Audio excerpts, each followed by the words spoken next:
يا سيدي كان معي شمعون بيريس، كان وزير خارجية إسرائيل. وكان أول مرة بيطلع في لقاء على الجزيرة في الحصاد.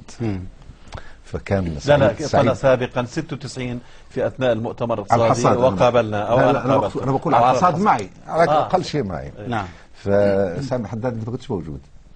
قول يا جمال. المهم أنت قلت طلع، أنت سوري قلت طلع سامي سيبه يوري، سامي وبعدين لما نيجي نقرخ للجزيرة نحقق في القصة. فاللي حصل انه كان معي سعيد الشولي وكان بروديوسر في ذلك الوقت. سألت الأسئلة اللي كانت يجب أن تسأل، وفجأة شعرت بأنه شمعون بيرس هو موضوع. نعم. لأني أنا بعرف شمعون بيرس أنه بيته فعلا على أرضي وأنا أحمل الوثائق. فعلا يعني.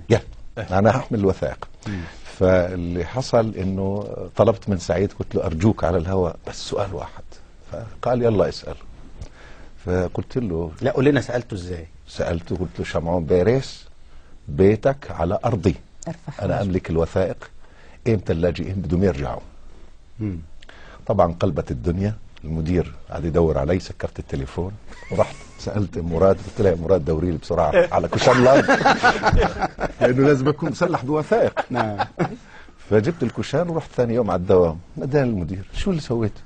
قلت له ولا شيء، هو موضوع وانا موضوع واحنا موضوعيه، مش الجزيره موضوعيه، وهي فرصه كان لازم اطرح هذا السؤال.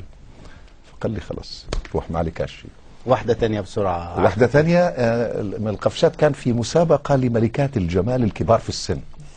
وكان نهاية فوق التقرير يعني؟ فوق 70 وكانوا حاطين ميك اب ومزركشات حالهم بطريقة يعني كل واحدة تبدو كأنها عمرها 20 سنة. ففي نهاية التقرير كانت معي خديجة، طلعت هيك أنا وأنا بضحك، بعدين سكتت قلت لهم الجمال الحقيقي جمال ريان.